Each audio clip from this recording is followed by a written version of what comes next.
नमस्कार भाइयों, आप सब कैसे हैं? आशा करता हूँ अच्छे होंगे। मैं राकेश पिछली वीडियो जीनी क्राफ्ट पुस्तक से बनाया था दोस्तों कि भक्ति ना करने से बहुत दुख होता है और भक्ति मार्ग में यात्रा।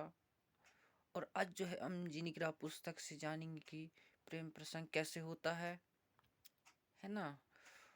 और भगवान शिव का जो है पार्वती को त्यागना, इस बारे में हम जानकारी जानेंगे और भी अधिक जानने की प्रयास करेंगे भाइयों, जो कि जीनी क्राफ्ट पुस्तक संत रामपाल जी द्वारा लिखित है। आइए देखते हैं उन्हीं की पुस्तक में प्रेम प्रसंग कैसे होता है। ये है वो जीनी क्राफ्ट पुस्तक। आप इसको SMS करके निःशुल्क घर बैठे मंगवा सकते हैं भाइयों। और जो है ये संत रामपाल जी द्वारा लिखित पुस्तक है। और जो है आप इस टीवी चैनल ने दिए हैं जिसमें आप इसका जो है सत्संग डेली देख सकते हैं। ये है साधना वृंदा STV हरियाणा न्यूज ईश्वर श्री दत्त चैनल, और ये टाइम दिया हुआ है भाई।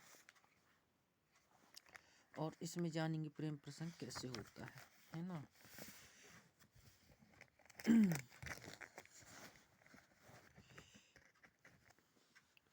ये इसमें दिया है जो कि संत रामपाल जी द्वारा लिखित किया है।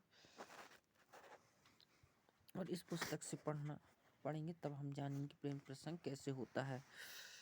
जो चरित्रहीन लड़के लड़की होते हैं वे चलते समय अजीबो गरीब एक्टिंग करते हैं। उन लाजमारों की दृष्टि भी टेढ़ी मेढ़ी चलती है। कभी बनावटी का शौक होता है, कभी बनावटी मुस्कुराना, मूड मुड़ाकर आगे पीछे देखना, चटक मटक कर चलना उन पापात्माओं का शौक होता है जो अंत में प्रेम विवाह का रूप बन जाता है। बाद में उनको पता चलता है कि दोनों के अन भी प्रेम प्रेमिकाएं थी। फिर उनकी दशा भगवान शिव जी पार्वती वाली होती है। ना घर के रहते ना घाट के। विवाह करने का उद्देश्य ऊपर बता दिया है। इससे हटकर जो भी कदम युवा उठाते हैं वह जीवन सफर को नरक बनाने वाला होता है। यदि किसी का प्रेम संबंध भी बन जाए तो इस बात का ध्यान अवश्य रखें कि अपने समाज की मर्यादा जैसे गोत्र गांव तथा विवाह क्षेत्र भंग न होती तो हो जिससे जो है कुल व माता पिता की इज्जत को ठेस पहुंचे। गलती से ऐसा हो भी जाए और बाद में पता चले तो लड़के लड़की को चाहिए कि तुरंत उस प्रेम को छोड़ दें। अंतरजातीय विवाह वर्तमान में करने में कोई हानि नहीं है, परंतु उपरोक्त मर्यादा का ध्यान अवश्य रखें। भगवान शिव जी ने भी देवी पार्वती को इसी कारण से त्यागा था। कथा इस प्रकार है। भगवान शिव का अपनी पत्नी को त्यागना। यह भाइयों भगवान शिव का जो है अपनी पत्नी को त्यागना। जिस समय श्री रामचंद्र पुत्र श्री दशरथ राजा अयोध्या वनवास का समय बिता रहे थे, उस दौरान सीता जी का अपहरण लंका के राजा रावण ने कर लिया था। श्री राम को पता नहीं था। सीता जी के वियोग में वे श्री राम जी विलाप जो है कर रहे थे। आकाश से शिव जी पार्वती ने देखा। पार्वती ने से शिव जी ने पूछा कि वह व्यक्ति इतनी बुरी तरह क्यों रो रहा है, इस पर क्या विपत्ति आई। श्री शिव जी ने बताया कि यह साधारण व्यक्ति नहीं है, ये श्री विष्णु जी है जो राजा दशरथ के घर जन्मे हैं। अब वनवास का समय बिता रहे हैं। इनकी पत्नी सीता भी इनके साथ आई थी, उसका किसी ने अपहरण कर लिया। इसलिए दुख है कि पार्वती दुखी है। पार्वती जी ने कहा कि मैं सीता रूप धारण करके इनके सामने जाऊंगी। यदि मुझे पहचान लेंगे तो मैं मानूंगी कि ये वास्तव में भगवान है। शिव जी ने पार्वती से कहा था कि वह गलती ना करना। यदि अपने सीता रूप धारण कर लिया तो मेरे काम की नहीं हो रहेगी। पार्वती जी ने उस समय तो कह दिया कि ठीक है, मैं परीक्षा नहीं लूंगी, परंतु शिव की बाहर जाते ही सीता रूप धरकर श्री राम के सामने खड़ी हो गई। श्री राम बोले कि हे दक्ष पुत्री माया, आज अकेले कैसे आई? श्री शिव जी को कहाँ छोड़ आई? तब देवी जी लज्जित हुई और बोली कि भगवान शिव साथ ही कह रहे थे कि आप त्रिलोकीनाथ हैं। आपने मुझे पहचान लिया, मैं परीक्षा लेने आई थी। भगवान शिव को भी पता चल गया कि पार्वती ने सीता रूप धारण करके परीक्षा ली। पार्वती जी से पूछा कि कर दिया यही वही काम जिसके लिए मना किया था। पार्वती जी ने झूठ भी बोला कि मैंने कोई परीक्षा नहीं ली, परंतु शिव जी पूर्ण रूप से नाराज हो गए और प्रेम विवाह नरक का कारण बना, जो ऊपर आप जी ने पढ़ा है, जो कि भाइयों में पिछली वीडियो में बनाया हूँ, आप देख सकते हैं पार्ट जो है सिख। इसलिए युवाओं से निवेदन है कि अपनी कमजोरी का कारण माता पिता तथा समाज की विष न घोलें। विवाह करना अच्छी बात है, बकवाद करना बुरी बात है। विवाह के लिए माता पिता समय पर स्वयं चिंतित हो जाते हैं और विवाह करके ही दम लेते हैं। फिर युवक क्यों सिर दर्द मोल लेते हैं हो जाते हैं और विवाह करके ही दम लेते हैं। फिर युवक क्यों सिर दर्द मोल लेते हैं। जब तक विवाह नहीं होता चाव चढ़ा रहता है। विवाह के पश्चात बच्चे हो जाते हैं। 7 साल के पश्चात महसूस होने लगता है कि यह की बनी। जैसे हरियाणवी कवि माने स्वांगी जाट मेहर सिंह जी ने कहा है कि विवाह करके देख लियो जिसने देखी जेल नहीं है। जैसे जेल में 4 दीवारी के अंदर रहना मजबूरी होती है, इसी प्रकार विवाह के पश्चात माता पिता अपने परिवार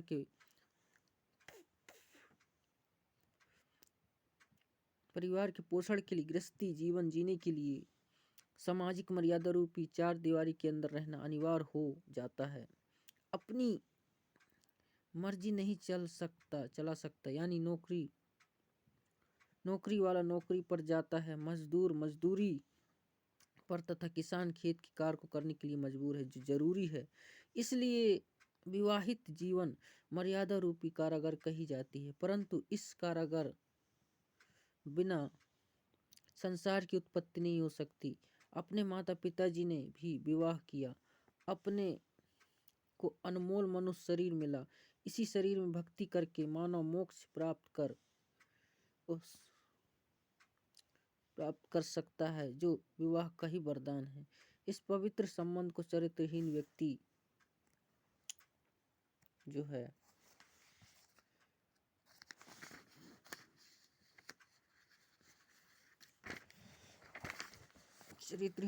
जो है कामुक सेक्स तथा कथा सुनाकर तथा राग रागनी गाकर युवाओं में वासनाओं को उत्प्रेरित करते हैं, जिससे शांत व मर्यादा मानव समाज में आग लग जाती है, जिस कारण से कई परिवार उजड़ जाते हैं। जैसे समाचार पत्रों में पढ़ने को मिलता है कि युवक तथा युवती ने गांव में प्रेम करके नाश का बीज बो दिया। लड़की वालों ने अपनी लड़की को बहुत समझाया, परंतु गंदी फिल्मों से प्रेरित लड़की ने एक नहीं मानी। परिवार वालों ने लड़की की हत्या कर दी, जिस कारण से लड़की का भाई, पिता, माता तथा भाई भी जेल जा गए। आजीवन कारागार हो गई। उन दोनों ने प्रेम प्रसंग रूपी अग्नि से परिवार जला दिया, बसे बसाए घर का नाश कर दिया। अन्य बहुत से उदाहरण हैं जिनमें ऑनर किलिंग का मुकदमा बनने से फांसी तक का सजा का प्रावधान है। हे युवा बच्चों, विचार करो, माता पिता आप से क्या क्या उम्मीद लिए जीते हैं। आपको पढ़ाते हैं, पालते हैं। आप सामाजिक मर्यादा को भूलकर छोटी सी भूल के कारण महान गलती करके जीवन नष्ट कर जाते हो। इसलिए बच्चों को सत्संग सुनना अनिवार्य है। सामाजिक ऊंच नीच का पाठ पढ़ाना अवश्य है, जिसका लगभग अभाव हो चुका है। बारात का प्रचलन कैसे हुआ, प्रश्न है भाइयों, जो कि संत रामपाल जी ने इसमें लिखा है। उत्तर है, राजा लोगों से प्रारंभ हुआ। ये लड़के विवाह में सेना लेकर जाते थे। रास्ते में राजा की सुरक्षा के लिए सेना जाती थी, जिसका सब खर्चा लड़की वाला राजा वहन करता था। सेठ साहूकार दहेज में अधिक आभूषण तथा धन देते थे। गांव के अन्य गरीब वर्ग के व्यक्तियों को दिहाड़ी पर ले जाते थे जो सुरक्षा के लिए होते थे। उनको पहले दिन लड़के वाला अपने घर पर मिठाई खिलाता, लड़की वाले से प्रत्येक रक्षक को एक चांदी का रुपया तथा एक पीतल का गिलास दिलाया जाता था। जो गरीब वर्ग अपनी गाड़ी तथा बैल ले जाते थे उनको कुछ व्यक्ति अधिक राशि का प्रलोभन दिया जाता था। पहले जंगल अधिक होते थे, यातायात के साधन नहीं थे, इस प्रकार यह परंपरा बन गई। उस समय अकाल गिरते थे, लोग निर्धन होते थे, कोई धनी अकेला मिल जाता था तो उसको लूटना आम बात थी। इस कारण से बारात रूपी सेना का प्रचलन हुआ। फिर एक लोग दिखाया परंपरा बन गई जिसकी अब बिल्कुल आवश्यकता नहीं है। प्रश्न है भाइयों आगे, भात तथा नौदा न्योदार कैसे चला? आंसर है उसका उत्तर, उस भूल भी बारात का आना, दहेज का देना, बारात ले जाने के लिए लड़के वाले द्वार मिठाई खिलाना, लड़की वाले के लिए भी उस बारात के लिए मिठाई तथा रुपया गिलास देना, यह आदि के कारण भात तथा न्योता माने न्यूरा प्रथा प्रारंभ हुई। न्योता समूह में गांव तथा आसपास गवांड गांव के प्रेमी प्यारे व्यक्ति होते हैं। जिसके लड़के या लड़की का विवाह हो तो अकेले परिवार खर्च वहन नहीं कर सकता था, उसके लिए लगभग 100 या अधिक सदस्य उस समूह में होते हैं। जिसके बच्चे का विवाह होता था तो सब सदस्य अपनी वित्तीय स्थिति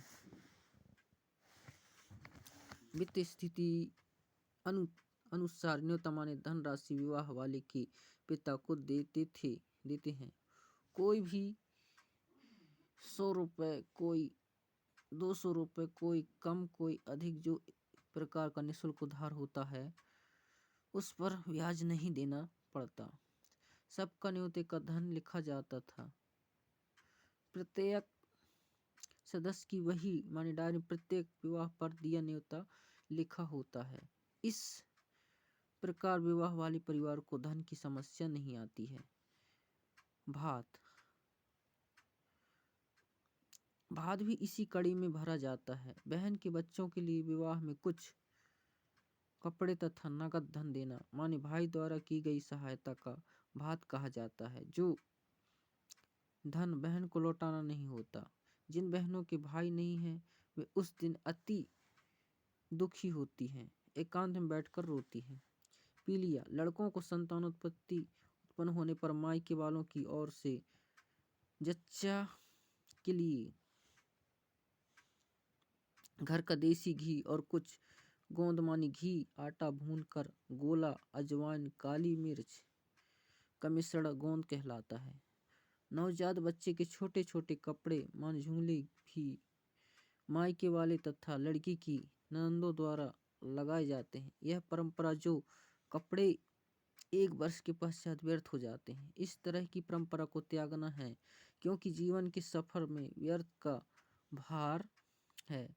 आप अपनी बेटी की सहायता कर सकते हैं, जैसे गांव भैंस लेनी है। बेटी की वित्तीय स्थिति कमजोर है तो उसको नगद रुपए दे सकते हैं। बेटी का आपकी संपत्ति में से एक हक दे सकते हैं। अगर बेटी लेना चाहे तो बेटी को चाहिए कि आवश्यकता पड़ने पर धन ले ले परंतु फिर लौटा दे।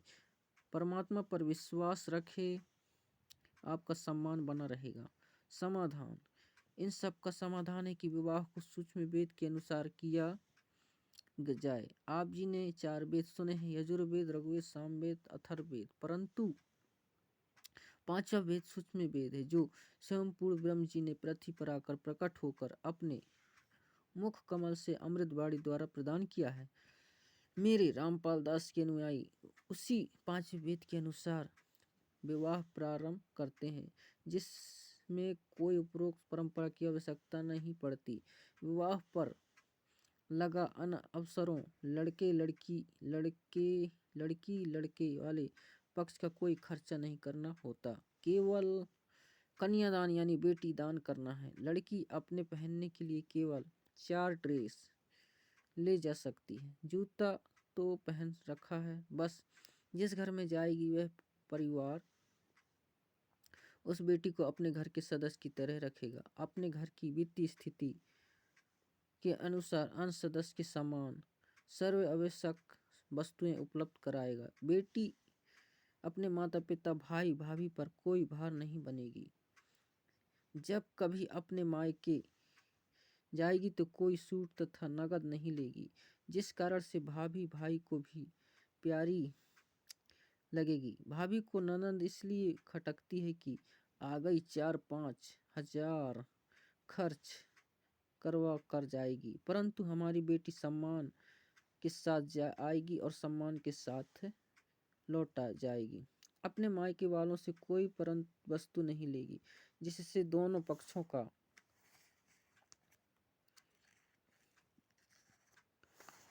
दोनों पक्षों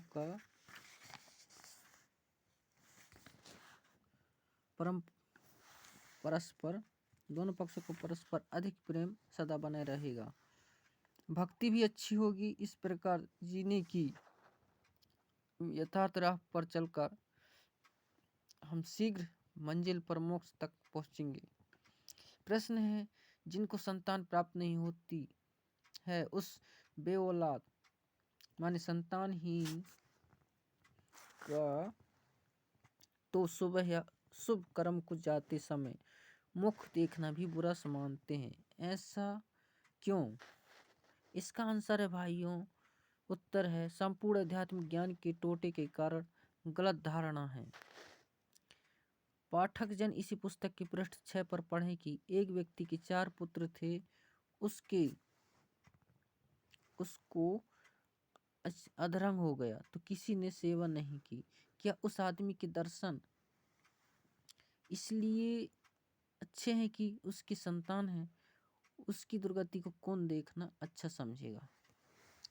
भाइयों, मैं वीडियो बनाया था इसके बारे में, यही बच्चों वाला, संतान प्राप्त नहीं होती इस बारे में। तो आप देख सकते हैं मेरे वीडियो सर्च करके ना। अब पढ़ेंगे कृतघ्नि पुत्र। एक व्यक्ति के 2 पुत्र थे। फौज से सेना निवृत्त था। पेंशन बनी थी। पुत्र अलग अलग हो गए। छोटे पुत्र ने माता को अपने घर पर रख लिया क्योंकि बच्चे छोटे थे। माता उनकी देख रेख के लिए चाहिए थी। बड़े के बाटे पिता आ गया। पिता ने कहा कि मैं पेंशन के रूप उसको दूंगा जिससे मैं रोटी खाऊंगा। छोटा बेटा कहता था कि आधी आधी पेंशन बांट दिया कर। पिता ने मना कर दिया तो एक दिन पिता के सिर में लाठी मारी। पिता तुरंत मर गया। लड़के को आजीवन कारावास की सजा हो गई। व्यक्ति को पुत्र प्राप्त होने के कारण उसके दर्शन शुभ माने जाते थे, जिसके साथ अशुभ हो गया। अब आध्यात्मिक तराजू माने बैलेंस में तौल कर देखते हैं कि बिना संतान वाले के दर्शन शुभ है या अशुभ है। जैसे इसी पुस्तक में ऊपर स्पष्ट किया है कि परिवार संस्कार से बनता है। कोई कर्ज उतारने के लिए पिता पुत्र पत्नी माता पिता बहन भाई आदि रूप में जन्म लेकर परिवार रूप में ठाठ से रहते दिखाई देते हैं, परंतु कई युवा अवस्था में मर जाते हैं। कई विवाह होते ही मर जाते हैं। ये सब अपना ऋण पूरा होते ही अविलंब शरीर त्याग जाते हैं। जिनको संतान नहीं हुई है उनका कोई लेन देन शेष नहीं है। वे यदि पूर्ण गुरु से दीक्षा लेकर भक्ति करें तो उन जैसा सौभाग्यवान कोई नहीं है। न किसी के जन्म की खुशी न मृत्यु का दुख।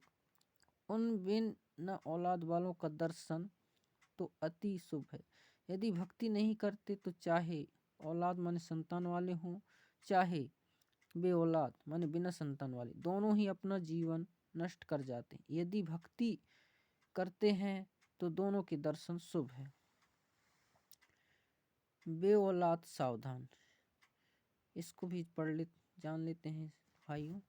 बिना पुण्यात्माओं को संतान नहीं होती, यानी जिन पुण्यात्मा को संतान नहीं होती तो आध्यात्मिक ज्ञान के अभाव से उनकी तरफ संतान प्राप्ति की बनी रहती है। उसके लिए हाँ हर संभव प्रयत्न करते हैं, फिर भी कोई लेन देन वाला माने संतान नहीं मिलता, तो आजीवन संतान प्राप्ति न होने के दुख को झेलते हैं। विशेषकर स्त्री की संतान उत्पन्न करने की इच्छा प्रबल होती है। वह अपने को बांझ कहलवाना नहीं चाहती, भले ही जांच करके डॉक्टर बता देते हैं कि आप में बांझ की कोई लक्षण नहीं है, विधाता की लीला है। परंतु तत्वज्ञानहीन स्त्री इसी तड़प में मर जाती है भक्ति न करने के कारण। उसका अगला जन्म कुतिया का होता है। फिर जम के दूत उससे कहते हैं कि बहन जी अब संतान पैदा करके सारी कसर निकाल ले, एक व्यंत में 8 जन्मेगी, जन्म देगी। फिर अगला जन्म तेरा सूरी का होगा, एक बार में 12 संतान को जन्म देगी और 7-8 व्यंत करेगी, संतान की सारी भूख मिटा लिए। हे पुण्यात्मा पाठक भाइयों बहनों, आध्यात्मिक ज्ञान को समझाओ, मानव जीवन को सफल बनाओ, जीने की राह समारो, मन निर्वात बनाओ, यानी पूर्ण गुरु से दीक्षा लेकर भक्ति करके कल्याण करवाओ। ठीक है भाइयों, अगले वीडियो में हम जानेंगे विवाह में ज्ञानहीन नचते हैं। ठीक है, तब तक के लिए नमस्कार। वीडियो अच्छा लगे तो लाइक करना, शेयर करना और चैनल को सब्सक्राइब जरूर करना भाइयों। ठीक है, ताकि मेरा हर आगे आने वाला वीडियो आपको सबसे पहले दिखाई दे। आज के लिए फ़िलहाल इतना ही।